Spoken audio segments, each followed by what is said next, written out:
इतिहास के पन्नों को हम पलटेंगे तो देखते हैं कि कोका कोला की शुरुआत एक फार्मेसी ने दवा की खोज के दौरान बनाया था।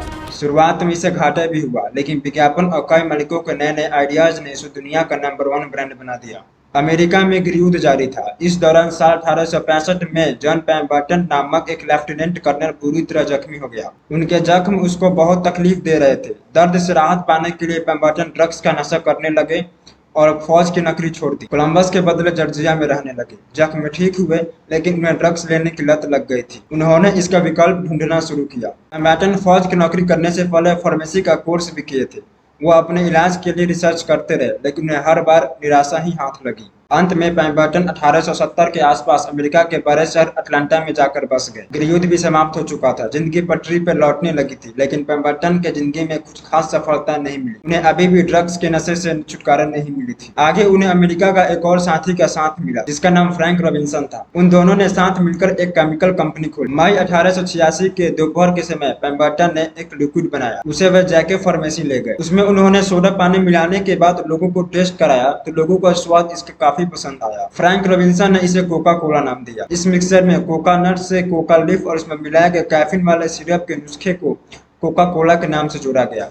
फ्रैंक रॉबिन्सन का मानना था कि नाम में डबल सी होने का फायदा, जो आसानी से लोगों के जुबान पर आ जाएगा। कोका कोला को बेचने के लिए प्रति गिलास 5 सेंट का मूल्य तय किया गया। 8 मई 1886 को जैकब फार्मेसी पर पहली बार कोका कोला को बेचा गया। पहले साल के दिन भर में केवल 9 गिलास के हिसाब से बिक्री हुई। एक साल में 25 गैलन की खपत हुई और $50 के हिसाब से कमाई हुई थी, जबकि लागत $70 से अधिक था। इस तरीके से कोका कोला को अपने शुरुआती दौर में काफी नुकसान का सामना करना पड़ा, लेकिन आज पूरी दुनिया भर में कोका कोला की प्रतिदिन 2 अरब से ज्यादा की बोतलें खपत होती है। साल 1887 में अटलांटा के एक फार्मासिस्ट बिजनेसमैन आशा ग्रिग्स कैंडलर ने $2300 में पैम्बर्टन से कोका कोला के फार्मूले को खरीद लिया। बदकिस्मती से कोका कोला के सफल होने से पहले 1888 में जन्मदाता जॉन पैम्बर्टन का देहांत हो गया।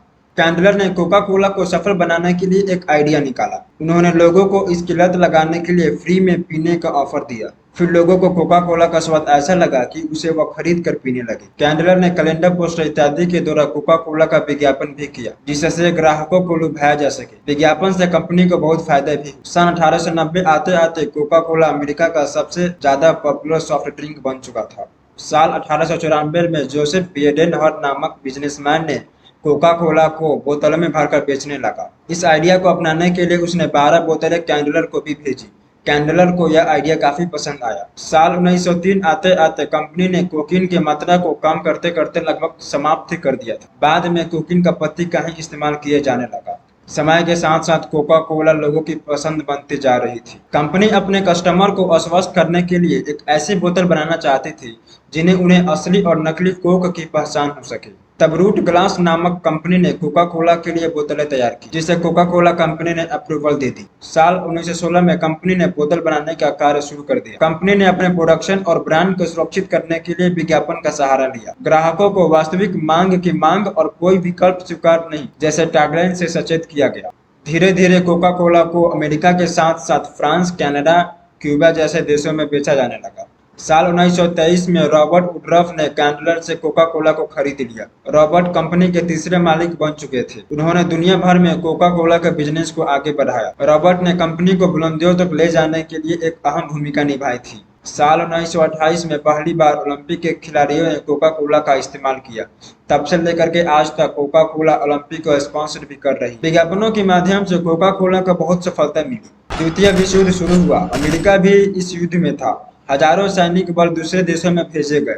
ऐसे में कोका कोला के अध्यक्ष रॉबर्ट वुडरफ ने फैसला लिया कि हर व्यक्ति को कोका कोला की बोतलें 5 सेंट में मिलती है, मगर सिपाहियों पर कंपनी खर्च करेगी। युद्ध के दौरान सिपाहियों ने कोका कोला का आनंद उठाया। यह वह वक्त था जब कोका कोला को देशभक्ति से भी जोड़ा जाने लगा। एक रिपोर्ट के मुताबिक युद्ध के दौरान सैनिकों ने कोका कोला की 5 अरब बोतलें से ज्यादा की खपत की थी। कंपनी के इस फैसले ने उसकी खूब ब्रांडिंग की। युद्ध समाप्त होने के बाद कंपनी ने विदेशों में भी अपने ब्रांच खोले। इसके बाद इसके विज्ञापनों के टैगलाइन ने लोगों को बहुत प्रभावित किया। साल 1971 में इटली में विश्व के कई युवकों का समूह पहाड़ की चोटी पर खड़े होकर कोका कोला के लिए अपील की। तब उनके द्वारा दी गई I like to the world a coke punchline ने कमाल कर दिया। कोका कोला कंपनी जल्द ही लोगों के दिलों पर राज करने लगी। समय के साथ साथ कंपनी अपना विस्तार करती जा रही थी। साल 1990 में जर्मनी में भी कंपनी ने अपने ब्रांच खोले। साल 1993 में कोका कोला ने पहली बार भारत की ओर रुख किया। कोका कोला भारत में इतना फेमस कैसे हो गया? उस समय भी भारत में भी सॉफ्ट ड्रिंक बन रहे, कोका कोला को उनसे भी कम्पीट करनी थी। धीरे धीरे कोका कोला भारत के लोगों को भी पसंद आने लगी थी।